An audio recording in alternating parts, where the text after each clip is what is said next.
Sorry guys, I've been trying so hard not to cry. So sorry. What happened to me just doesn't feel real. It still doesn't feel real. Okay, I'm just gonna start. Before we begin, I just want to say that this was a painful and traumatic experience for me.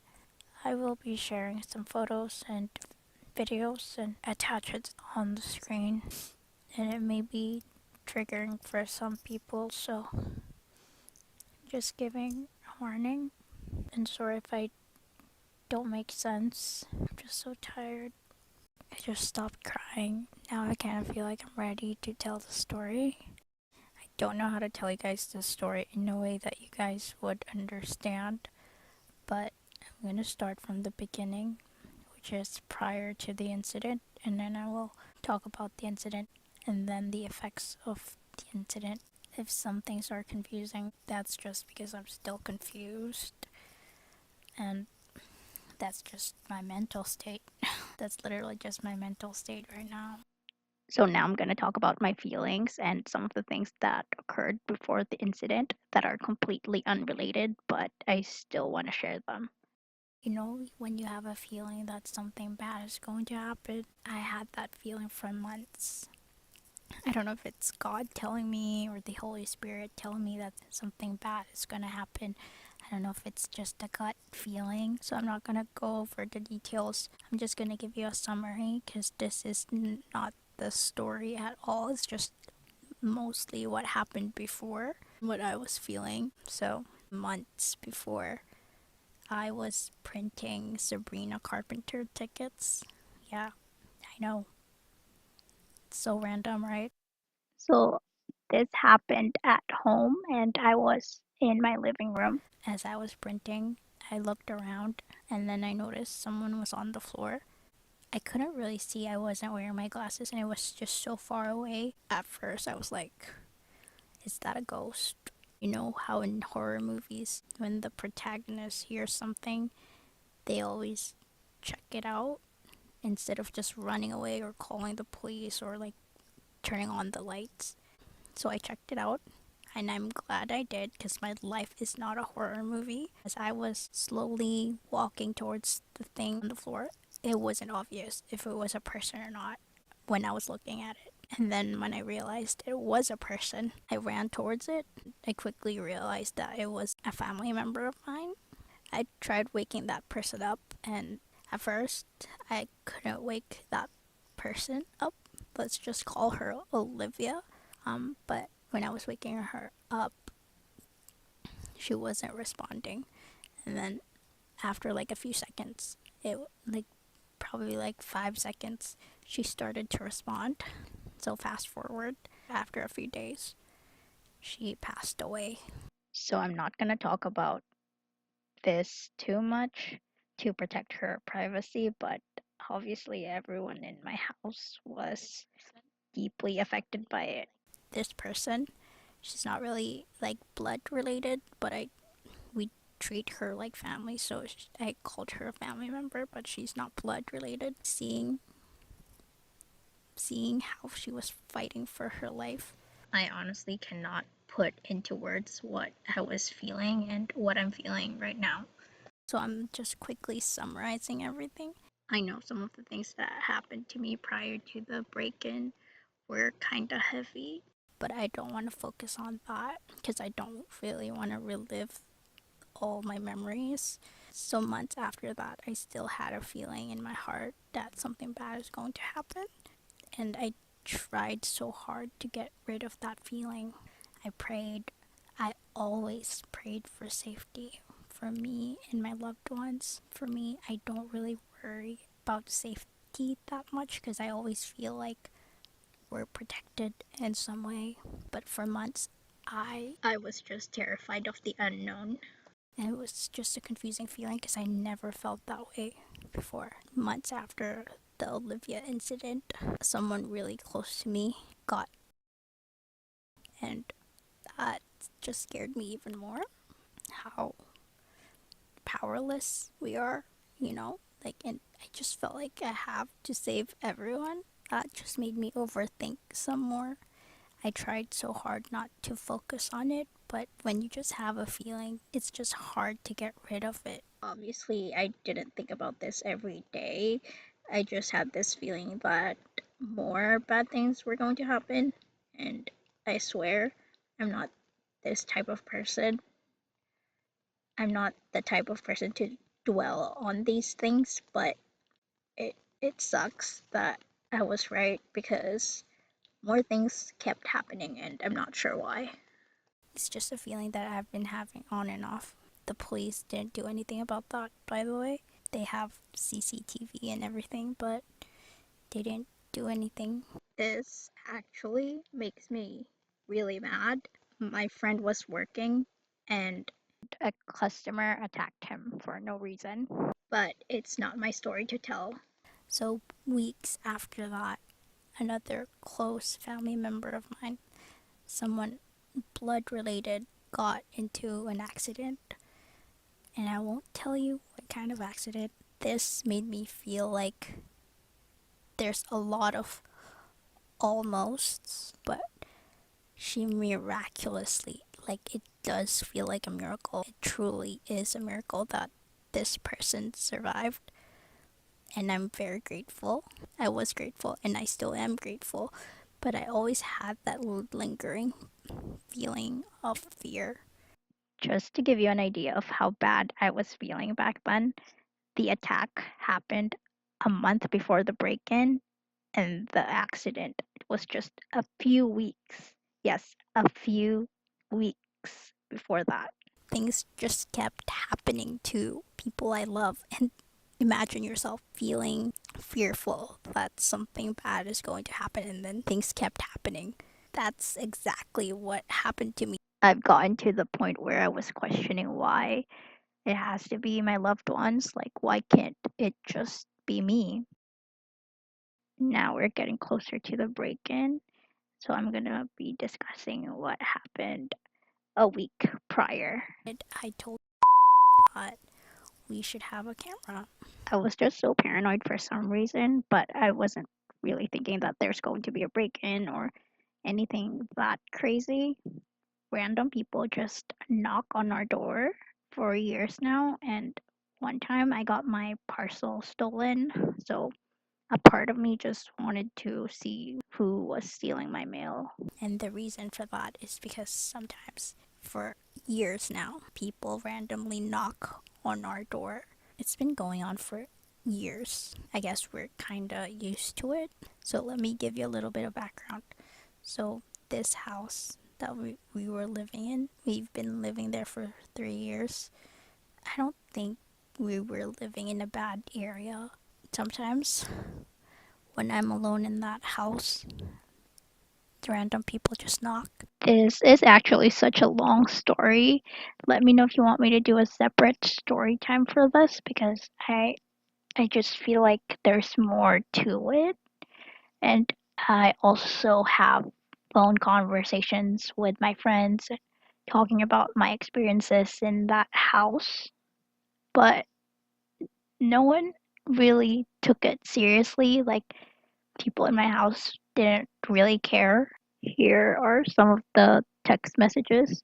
Most of these things happened a long time ago, like maybe a year before. So there's a lot more messages and different experiences on different days, but it's not really considered evidence. And I did show the police. The thing is, it's different people knocking or banging the door, and I don't think some of it are related to the break in that we were about to experience. This also happens to our other neighbors. We literally just found out after the break in because we didn't really talk to our neighbors that much, and no one really talks about these type of things when we do talk to the neighbors. This was the time someone banged the door and left after like 5 minutes or more. I didn't open or respond because I wasn't expecting a visitor and I was too scared. I took a photo when she was leaving. She seemed harmless. Like, why not? We should get a camera. But this other person. This other person said, we don't need a camera because it's expensive. I don't want to name anyone, but let's just say Barbara. Barbara is a person living in my house, okay? So I told Barbara that we should get a camera, and she agreed. I was about to get a camera, and then this other person interfered. Let's call him Bob. So Bob said that we shouldn't get a camera because it's expensive, which I understand. And you wouldn't really think that something bad is going to happen to you, right? So I guess in a way I was like, yeah, well, it's fine. Days before the actual incident, um, I saw an animal. I was outside, by the way. I was walking on my way home, and it's still a pretty far walk from my home. It was like freshly. I don't really believe in bad omens, but seeing a freshly dead animal just means it just.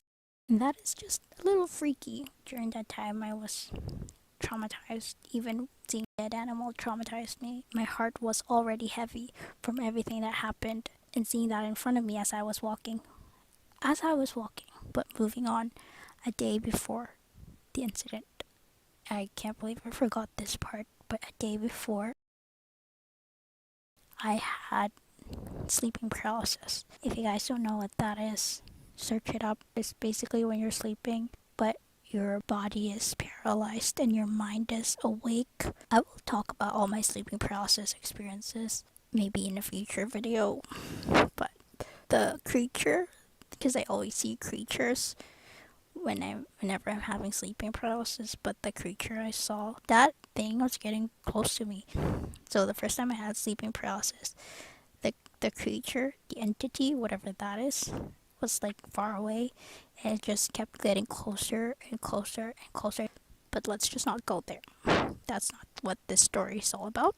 Bottom line, I had sleeping paralysis the day before. I forgot to mention, weeks leading up to the incident, I had a feeling like something was just telling me that I should always charge my phone, and I did every single night. I made sure that my phone is fully charged by the time I wake up. It really is odd that I was feeling this way because there's just no explanation. I simply was just feeling like I had to charge my phone. Now we're gonna move on to the actual incident. Now, this is. I don't even know how to tell you guys this without me breaking down. But it's been months, by the way, so this happened. It's easy to memorize when this happened because it was 4th of July. So I remember that date very well. Out of all the dates, they picked 4th of July. Why? I'm fine. Like, now I'm like fine. As I'm like, I look like this and I'm telling you guys I'm fine. I think I'm fine. Like, I can laugh about it. Like, I even make jokes about it with my friends. Like, I don't know why I'm explaining myself like this, but I am healing. I guess the scariest part of all of this is the thought of my loved ones getting hurt. people you love experiencing things like that is too much for me. Like, I'd rather get hurt than to have my other loved ones get hurt. Like, it's not like I don't care about myself, but I'd rather get hurt, just not them. So now, the incident, 4th of July, 3 a.m. Not exactly 3 a.m. 3 a.m. ish. I heard a family member of mine screaming, so I quickly got up.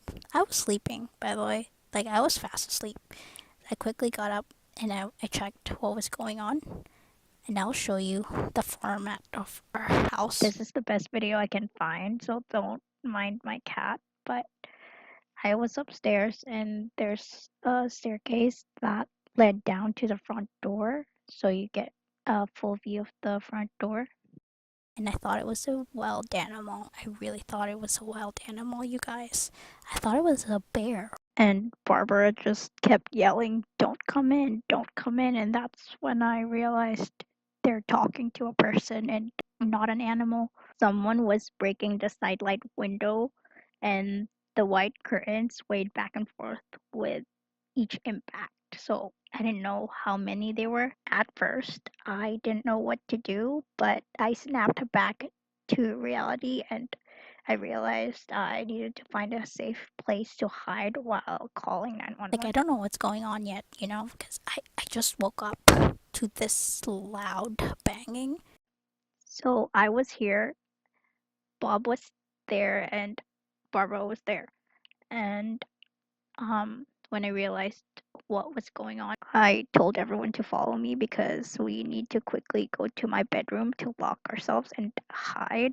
Our cat wasn't there, by the way, thankfully, but no one was listening to me. Everyone froze and was just staring and yelling. I just knew we didn't have much time left to run, so I dragged Barbara to my room by force, and Bob followed soon after. It was so scary, you guys, and it happened so fast. Oh, I thought that was it. We locked the door. So, this is my bedroom. I share a room with Sabrina, and she was still in there when we all managed to get inside and lock the door. The intruders still got in, and one of them was carrying a freaking chainsaw. I didn't know how many they were yet, but we would eventually find out that our entire house was surrounded. This is a video I took after everything that happened, but I'm showing it to you now to give you a better idea of the layout of our house. When we finally locked the door from the inside, they still managed to open our bedroom door.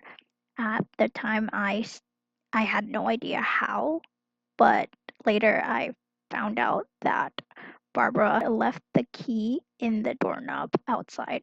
When I found out about this, I was low key mad because we already had this discussion before.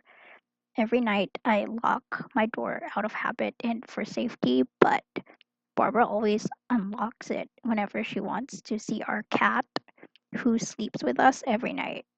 I don't mind her unlocking it, but what bothers me is that she doesn't lock it back and she just leaves the key in the door.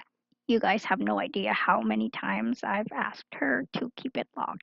I wake up at around 8 a.m., so there's just no reason for her to be unlocking it between 2 and 5 a.m.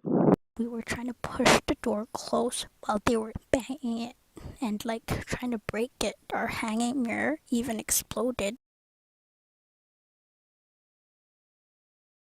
So there was Barbara, there was Bob, and there's Sabrina. So Barbara and Bob and me, we were all pushing the door, and Sabrina just woke up. She didn't know what was going on, but I kind of feel like she had an idea. Sabrina was peering through the window. This was the bed we were on, so she sleeps on top. The format of the room, there's like a window here. So here's the window. Sabrina sleeps on top. It's a bunk bed, by the way. You can kind of see the top of the bunk bed. So because she was looking around, that's how we found out that there's another person outside. I think that he's the lookout. I told Sabrina to barricade the door just to slow them down. Should I show you guys? Okay, I'll show you guys. Please don't mind the mess. This was the thing that we pushed. This is not the same door, by the way. We pushed it in front of the door as a barricade. So I pushed it first. Something actually happened before that, and I will explain it to you guys later on. I just forgot this part of the story when I was telling it. When it was barricaded, I called 911. It was the longest phone call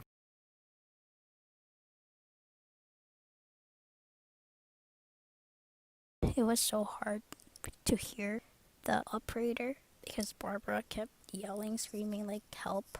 Even though I couldn't hear what she was saying, I just kept repeating active home invasion. And then I kept repeating my address. I heard her asking what over and over again, and I just repeated my address over and over again.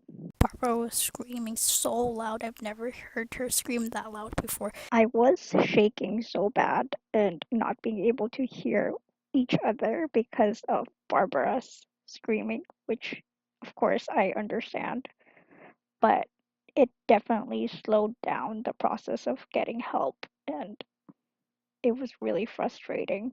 I can't believe I forgot this part. I did talk to the intruders. You guys, I cannot believe I talked to them. They were wearing masks. I can only see their eyes. Just to give you context, there was a part when I was far away from the door because I was trying to get my phone to call 911.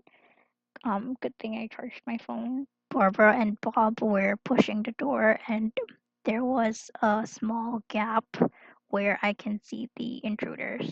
Barbara and Bob were pushing, and I was right here. So I wasn't helping them yet. So in that moment, I kind of saw the intruders. So basically, they were yelling, get down, don't call the police. I was terrified. These people did not look like bad guys. I know you can't judge a book by its cover, but they look like teenagers. They were thin, but not too thin, and they weren't really that tall. I don't think they were actually teenagers, but they were built like one. It's just based on their body and their height. It's hard to describe. Couldn't really see their entire face. It happened so fast. I remember that was my first impression because I thought they were like big guys, you know? And so I told them we're not gonna call the police and that we're gonna comply and just do whatever they want. I was the only one who got down. um, but I was just so terrified. Of course, I was lying. I didn't want to trigger them. Like, of course, I'm gonna call for help. I don't know. I don't know what's going through their head. Like, I was on the floor. The door finally closed, and that's when I ran and helped them push. That was also the moment I asked Sabrina to block the door with furniture, like any type of heavy object. So I spoke in a different language just in case the intruders hear us, and that's so they wouldn't understand. I feel like I'm going crazy. Maybe I am. So when it's finally barricaded, I called 911 and I couldn't hear. Let's fast forward to the time they arrived. I didn't hear any sirens, but I heard people knocking and banging our bedroom door. So they were telling us that they're the police and to open the door. And Barbara was like, no, you're not the police. You're the bad guys. She just kept yelling that. These things happen. Some people pretend that they're the police. I was still talking to the operator. So I was trying to confirm with the operator if that's the police, but I couldn't hear. And I don't think the operator can hear me asking because she didn't really respond when I asked her. Because Barbara kept yelling that they're not the police. Is that the police? No response. So the fifth time I asked, she finally said yes. And then I ran over to where Barbara was and I told her to shut up. I did tell her in a nice and respectful way. Like I didn't literally told her to shut up. Like I don't even know why I'm explaining this part, but I was just so happy when I heard the operator say yes. The operator was like, yes. So I yelled at Barbara. I instantly felt safer. I even recorded us opening the door because I just knew that I needed to send this to my friends. Like, bro, I know it's your job to save us, but thank you for saving us. Anybody else? I just remember seeing the police in their uniforms. So we then found out that the reason there were no police sirens was that they didn't want the intruders to hear them. giving the police a better chance to catch them. A part of me even thought that our house would be surrounded by police cars. They then informed us that they needed to interview all of us right then and there while our memories were still fresh. Afterwards, they would take us to the police station to be interviewed by our assigned detective. I filmed all of this after the interview at the police station. I'm not sure if I can provide more details. As you can see, there was, you know what, on the wall. But yeah, They put us in separate rooms and they all asked for our perspectives. After that, they drove us to the police station. this was my first time being in a police car. Barbara noticed that our cat wasn't in the police car, so she begged the officers to bring our cat inside as well. As a result, our cat ended up at the police station too. So when we got there, we had to wait for our own personal detective because it was just way too early when we arrived. It was giving main character vibes. If you guys are wondering where our cat was during the break in, Sabrina hid him. I didn't know at the time, and I was terrified that he might be outside with the intruders, but thankfully he was not. He is safe. I think I peed more than 10 times before the actual interview. We're all in disbelief. So fast forward, I texted all my friends. That day, we decided we're gonna move out because we don't want to sleep there.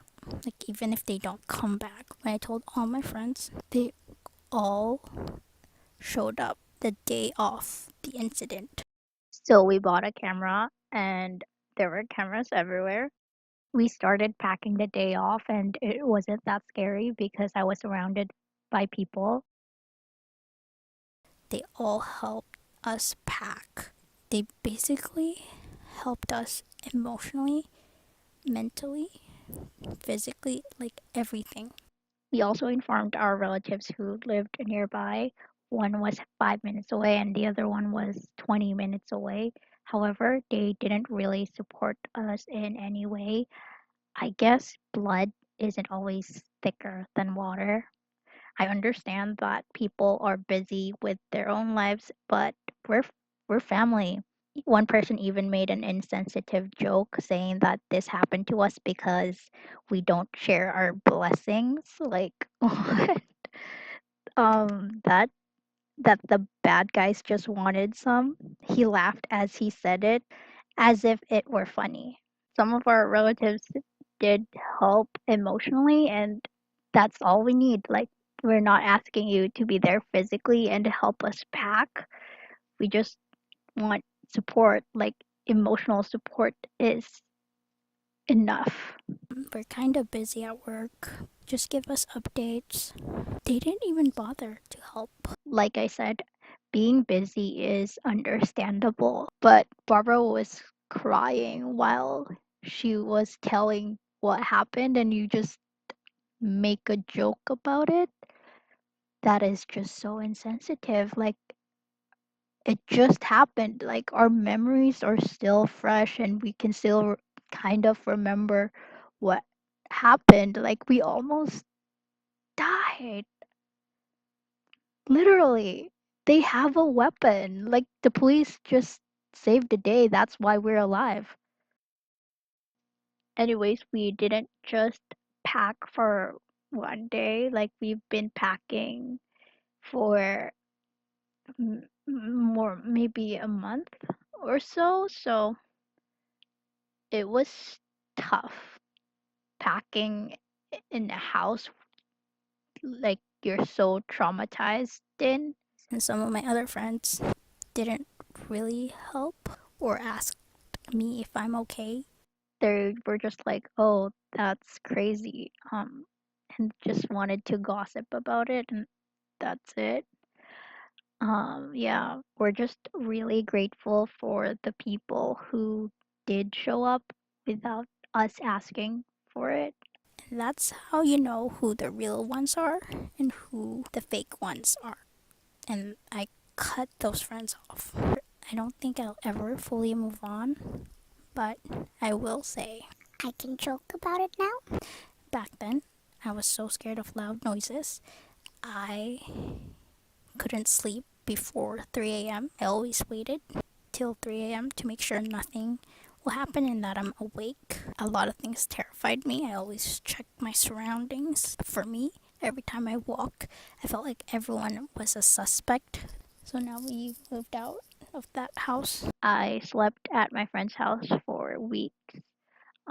She was kind enough to offer me a space. She was so sweet. I love her to bits, and I am forever grateful. Moving out of that house was the hardest part. It's so hard to find a new place because we were looking for a house while packing and not knowing where to sleep. We were basically homeless, even though we did have a home. So I slept at my friend's house and stayed in Airbnbs. We did that for weeks, and sometimes we even slept in a car. We were just running out of money, and it was definitely hard.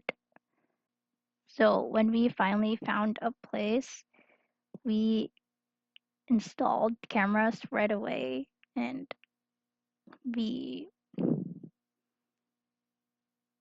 I guess that's all I can say. I'm just truly blessed.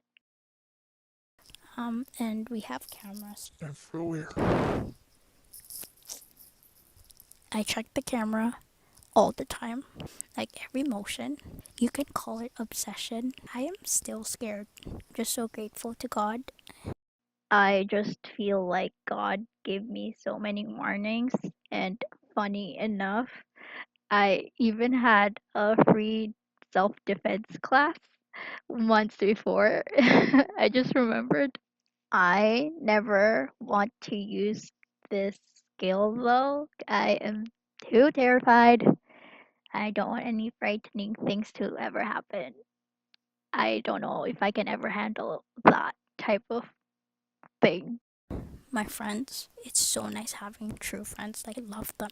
They really helped me. I'm just forever grateful that I'm still here. Even though this story is long, I didn't even tell you guys everything that happened, but I hope I can spread awareness. Some parts I just don't remember at all. Like, you would think that your house is your safe place, but it's not. You guys stay safe out there, even in your own home. Not trying to scare you, but please stay safe. Always lock the door. Although we locked the doors and they still managed to open it through the window. They broke our window. Install cameras. The police never gave us updates. I don't think they caught the bad guys, um, which is really frightening to think about, but all that matters is that we're safe. This happened last 2024 and it's finally 2025. So I'm hoping for a fresh start. Appreciate every moment, every second of every day. Every day is a gift, so treat it like one.